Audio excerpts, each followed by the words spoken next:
menjelaskan sedikit tentang sejarah jaringan komputer. Sejarah jaringan komputer di dunia mulai pada tahun 1940-an di Amerika. Proyek ini digagas pertama kali oleh proyek pengembang model 1 di Laboratorium Bell dan grup riset dari Universitas Harvard. Proyek jaringan komputer ini dipimpin oleh Profesor Aiken. Jika sekarang jaringan komputer sudah bisa menghubungkan banyak user dan digunakan untuk berbagai keperluan, namun sebenarnya tujuan proyek jaringan komputer jauh lebih sederhana daripada itu. Tujuan awal proyek jaringan komputer sebenarnya adalah agar suatu perangkat sistem komputer bisa digunakan bersama-sama. Saat itu harga komputer sangatlah mahal, sehingga belum bisa dipakai oleh banyak orang. Nah, masuk kita ke pembahasan. Yang ingin saya bahas adalah sejarah jaringan komputer awal, sejarah jaringan komputer dan perkembangan, pengertian dan jenis jaringan komputer. Pertama, sejarah jaringan komputer awal. Proyek jaringan komputer kemudian mulai dirasakan manfaatnya saat jaringan komputer berhasil dibuat setiap orang dapat bekerja lebih maksimal dan dapat mengerjakan banyak proses tanpa perlu membuang banyak waktu. Tugas yang tadinya hanya bisa dikerjakan sendiri, kini bisa dikerjakan bersama-sama agar lebih efisien. Hasil dari proyek jaringan komputer kemudian menghasilkan program bernama proses beruntun. Program ini memungkinkan banyak pengguna dapat memanfaatkan beberapa komputer untuk mengerjakan banyak program dan pekerjaan dalam waktu bersamaan. Kedua, sejarah jaringan komputer dan perkembangannya. Tahun 1950-an, sejarah jaringan komputer mulai memasuki era perkembangan. 10 tahun setelah proyek jaringan komputer dimulai, sistem jaringan komputer jadi semakin lebih baik. Perkembangan jaringan komputer ditandai dengan perkembangannya superkomputer. Di zaman ini, sebuah superkomputer dituntut untuk melayani dan menjalani program dari beberapa terminal. Hal inilah yang melatar belakangi terciptanya sebuah sistem yang dikenal dengan TTS. Nah, TTS sendiri adalah sebuah konsep distribusi proses berdasarkan waktu. Sistem TTS ini yang akan melatar belakangi hadirnya network atau jaringan yang kita kenal saat ini. Sistem ini memungkinkan salah satu komputer bertindak sebagai server atau host yang bisa diakses melalui terminal atau klien yang tersedia dalam waktu bersamaan. Setelah proses TTS ini mulai berkembang, tepatnya pada tahun 1970-an, sistem jaringan komputer yang baru mulai dikembangkan. Pada tahun 1970-an lahirlah internet. Perkembangan sistem jaringan komputer yang baru mulai dilakukan dengan melahirkan proses distribusi. Latar belakang dari proses ini adalah karena beban pekerjaan yang ditanggung sebuah komputer semakin banyak. Sementara itu, di sisi lain, komponen dan harga komputer sangatlah mahal. Oleh karena itu, suatu data yang ada di dalam host atau server dibagi-bagi secara paralel dengan host lainnya. Dengan proses ini, sebuah host atau server dapat mengelola data dan melayani banyak terminal dengan lebih optimal. Pada 1972, Roy Tomlinson berhasil mengembangkan sistem surat elektronik atau email. Setelah email mulai banyak diminati dan berkembang pesat, ia kemudian membangun jaringan bernama ARPANET.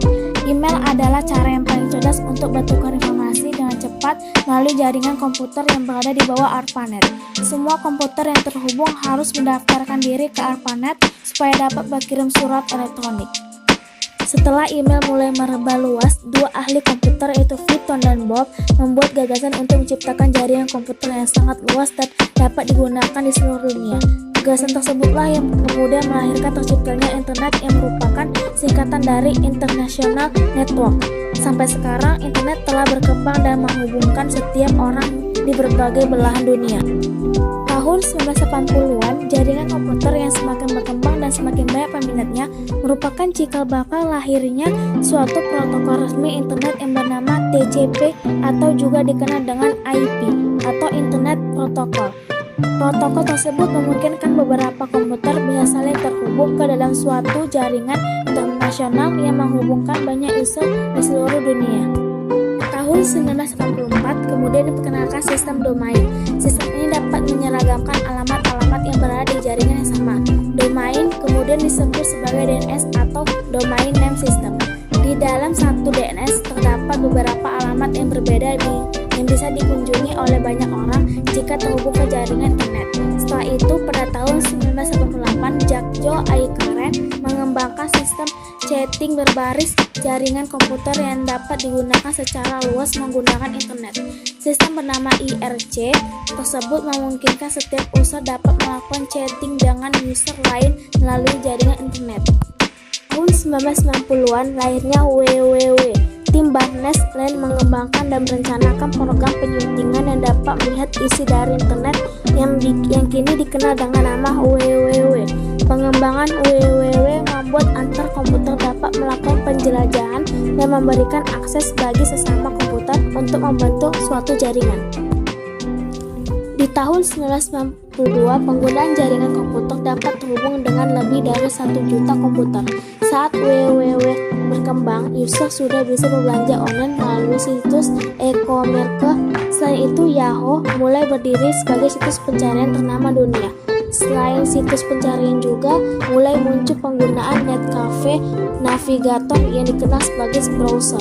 Browser adalah alat yang digunakan untuk mengakses beberapa situs atau alamat www yang telah terdaftar di jaringan internet. Lanjut, pengertian dan jenis jaringan komputer. Setelah www berkembang pesat, browser dan mesin pencari mulai banyak digunakan. Dunia jaringan komputer mulai terus berkembang hingga saat ini. Jaringan komputer adalah rangkaian komputer yang saling terhubung dan juga saling terkoneksi satu sama lain. Jaringan komputer memudahkan setiap orang untuk mengakses data yang ada di komputer lain dengan cepat. Hingga saat ini, jenis jaringan komputer yang masih digunakan ada 3 jenis, yaitu pertama, Local Area Network atau LAN. LAN digunakan untuk koneksi jarak dekat, maksimal hingga 1 km. LAN menggunakan kabel untuk menghubungkan satu komputer dengan komputer lain. Karena menggunakan kabel, penggunaan LAN hanya terbatas pada sebuah gedung, rumah, atau kecil saja. Keuntungan LAN adalah bisa membantu mencegah kebocoran data karena server tidak akan bisa diakses apabila komputer tidak terhubung ke jaringan tersebut. Kedua, Metropolitan Area Network atau MAN. MAN adalah suatu jaringan yang menghubungkan setiap klien dalam jangkauan satu area atau daerah saja. Biasanya MAN digunakan oleh perusahaan yang lokasi gedungnya terpisah namun masih dalam satu kota.